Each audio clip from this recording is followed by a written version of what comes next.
वालेकुम dear students, आज हमारा complex number maths B course का लेक्चर नंबर 41 है। एक्सरसाइज 1.2 के टोटल 17 क्वेश्चन से, जिसमें से हमने 16 क्वेश्चन जो हैं वो सीख लिए हुए हैं। हमने 16 क्वेश्चन कंप्लीट अटेम्प्ट कर लिए हैं, ठीक है। और इनमें से जो भी इम्पोर्टेंट क्वेश्चन थे वो भी मैंने आप लोगों को मार्क करवा दिए। हमारा जो है क्वेश्चन नंबर 17 जो है वो अभी रिमेनिंग है। तो स्टूडेंट्स 17 जो क्वेश्चन नंबर है इतना इम्पोर्टेंट नहीं है, सो इसलिए हम इसको स्किप भी कर सकते हैं। इसलिए मैं ये 17 जो क्वेश्चन है ये आपको नहीं करवा रही, लेकिन अगर कुछ स्टूडेंट्स चाहते हैं करना देन वो मुझे कमेंट सेक्शन में कमेंट करके कह सकते हैं। मैं आपको अगेन क्वेश्चन नंबर जो है वो 17 करवा दूंगी। अदरवाइज अकॉर्डिंग टू मी ये इतना इम्पोर्टेंट नहीं है, हम इसको स्किप कर सकते हैं। तो हम इंशाल्लाह आज के लेक्चर में कुछ टॉपिक सीखेंगे, एक्सरसाइज 1.3 से रिलेटेड होंगे, ठीक है। देन हम टॉपिक सीख के देन हम अपनी एक्सरसाइज की तरफ 1.3 एक्सरसाइज की तरफ मूव करेंगे। तो आज का जो हमारा टॉपिक है इस लेक्चर में है एक्सपोनेंशियल फंक्शन, और हम इसके अलावा एक्सपोनेंशियल फॉर्म के बारे में सीखेंगे। एक्सपोनेंशियल फॉर्म क्या होती है। और उससे पहले स्टूडेंट्स आपसे रिक्वेस्ट है, जिन्होंने मेरा चैनल अभी तक सब्सक्राइब नहीं किया या जो स्टूडेंट्स मेरे चैनल पे न्यू है, मेरे चैनल को सब्सक्राइब करें और साथ ही बेल आइकन का बटन प्रेस करें ताकि आपको हर आने वाली न्यू वीडियो के बारे में नोटिफिकेशन मिलता रहे। तो देखते हैं एक्सपोनेंशियल फंक्शन क्या होता है। लेट कर लेते हैं, हमारे पास एक कॉम्प्लेक्स नंबर है। लेट z बराबर है x प्लस एओटा y। ये क्या है? एक कॉम्प्लेक्स नंबर है। देन e रेज z, यानी कि ये जो z है x प्लस एओटा y एक कॉम्प्लेक्स नंबर है। अगर इसको e की पावर में लिखा जाए is called exponential function. Exponential function and it is defined as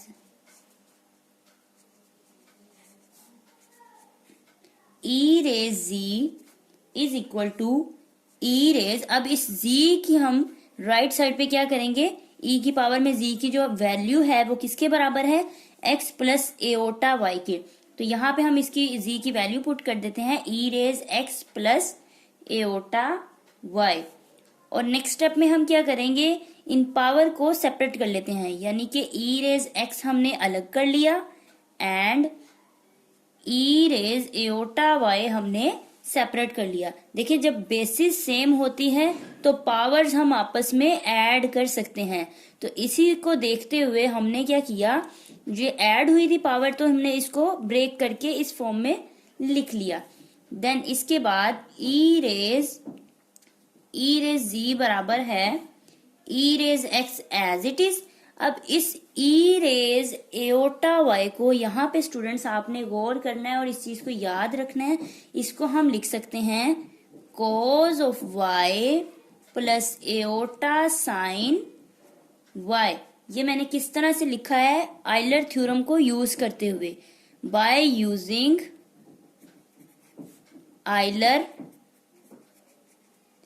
Euler's theorem, ठीक है। आइलर्स थ्योरम के according e raise iota y को हम लिख सकते हैं cos ऑफ y। अब यहाँ पे ध्यान रखना है आपने, यहाँ एक्सपोनेंशियल में क्या है? एओटा के साथ y है।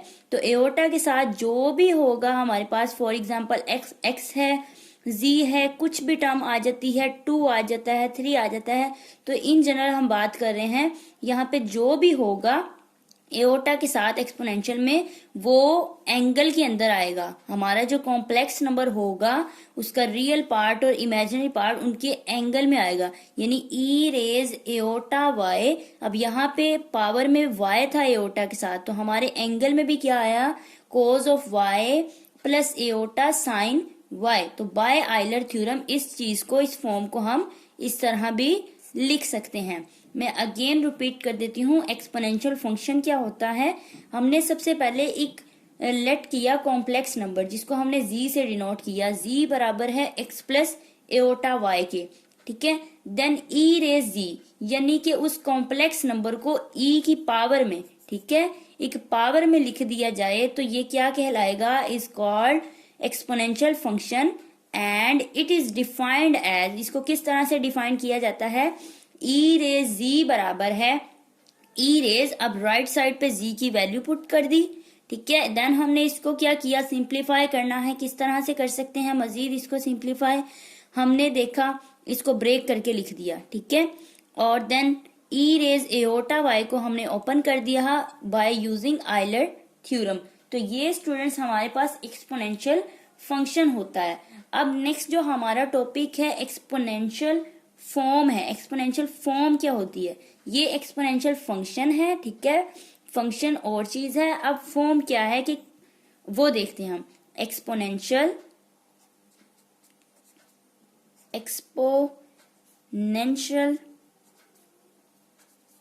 फॉर्म,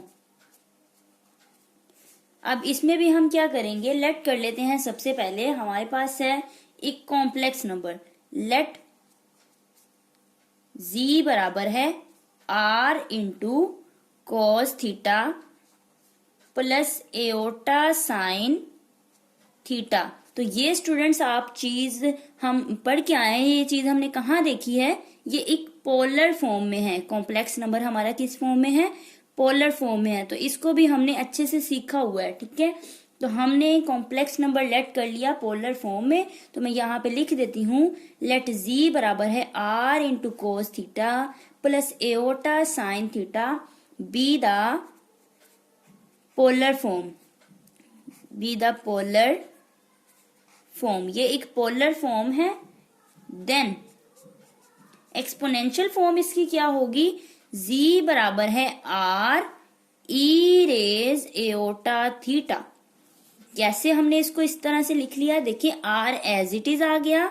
अब इस चीज को हमने e की पावर में लिख दिया, यानी e raise iota theta by Euler theorem, ठीक है।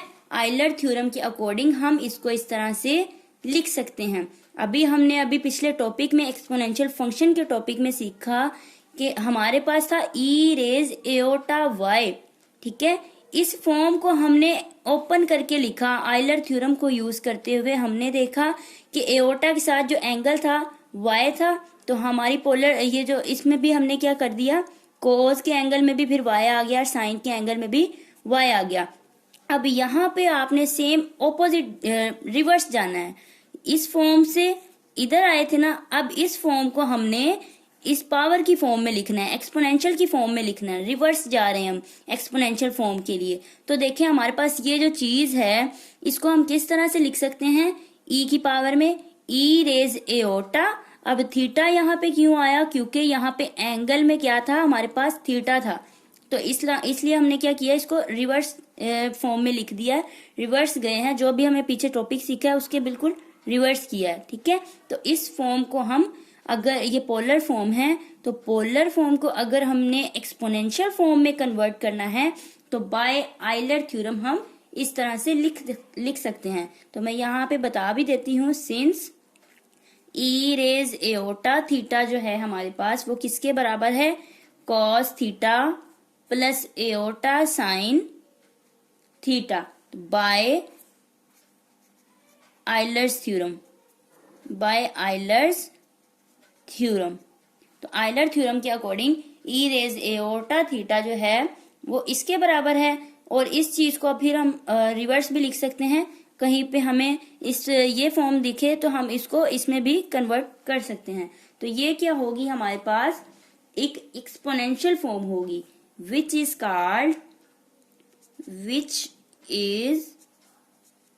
Called exponential form of a complex number. एक कॉम्प्लेक्स नंबर की ये क्या हुई, पोलर फॉर्म हुई। तो अब हम स्टूडेंट्स हमने एक्सपोनेंशियल फंक्शन सीख लिया, एक्सपोनेंशियल फॉर्म भी सीख ली। अब एक छोटा सा बिल्कुल बेसिक सा रिजल्ट है वो हम देखते हैं। तो इंशाल्लाह उसके बाद ये हमारा टॉपिक क्लोज होगा। देन हम अपनी एक्सरसाइज 1.3 की तरफ इंशाल्लाह नेक्स्ट लेक्चर में मूव करेंगे।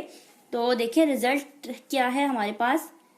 रिजल्ट हमने सीखा इस टॉपिक से, सिंस ई रेज एक्स बराबर किसके है, e raise x into cos y plus iota sign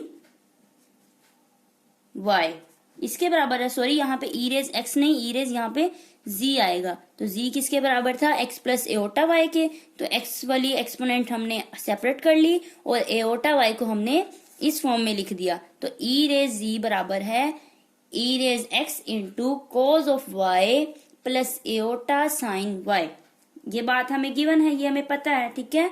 और इसको इस तरह से भी लिख सकते हैं, ई रेज जी की जगह पे हम x प्लस एओटा वाई लिख सकते हैं, ठीक है। जी की वैल्यू चूंकि हमें पता है एक कॉम्प्लेक्स नंबर है, तो वो किसके बराबर हमने फर्स्ट किया था, x प्लस एओटा वाई के। और राइट हैंड साइड जो है वो as it is e raise x into cos of y plus iota sine y. Right hand side हमारे पास एज इट इज आ गई। अब स्टूडेंट्स अगर हम इसमें x को 0 लेते हैं, पुट करते हैं, हमारे पास x बराबर किसके है, 0 के, तो क्या होगा हमारे पास ई रेज, ये तो x हो गया 0 प्लस यहाँ पे फिर क्या रह गया, एओटा वाई रह गया। और यहाँ पे ये जो ई रेज x है ये भी 0 हो गया। तो कोई भी चीज है, इन जनरल मैं यहाँ पे बताने लगी हूँ, a की पावर 0, a यहाँ पे कुछ भी हो सकता है, तो ये 1 के बराबर है। इन जनरल बात की है कि a यहाँ पे कोई भी है, नंबर है हमारे पास, उसकी पावर 0 ली है हमने, तो वो 1 के इक्वल होगा हमेशा। इसी तरह से यहाँ पे ई रेज एक्स है, तो x जब हम 0 रखेंगे, e की पावर 0, ठीक है, किसी भी चीज की पावर 0 आ जाए तो वो 1 के इक्वल होती है। तो ये यहाँ पे 1 आ गया, ये यहाँ से रिमूव हो जाएगा, बाकी सारी टर्म एज इट इज आ जाएगी। तो क्या रह जाएगा हमारे पास, cos y plus iota sine y. तो ये स्टूडेंट्स हमारे पास क्या हुई, आइलर थ्योरम हो गया, ठीक है, विच इज, ये भी हमने देखा आइलर थ्योरम है, which is known as Euler's theorem. तो ये था स्टूडेंट्स आज का हमारा लेक्चर। होप्स हो कि आप लोगों को समझ आ गई होगी। अगर आपको मेरी वीडियो पसंद आए तो ज्यादा से ज्यादा मेरी वीडियो को शेयर और लाइक जरूर कीजिएगा। इंशाल्लाह अपनी नेक्स्ट वीडियो के साथ मिलते हैं। अल्लाह हाफिज।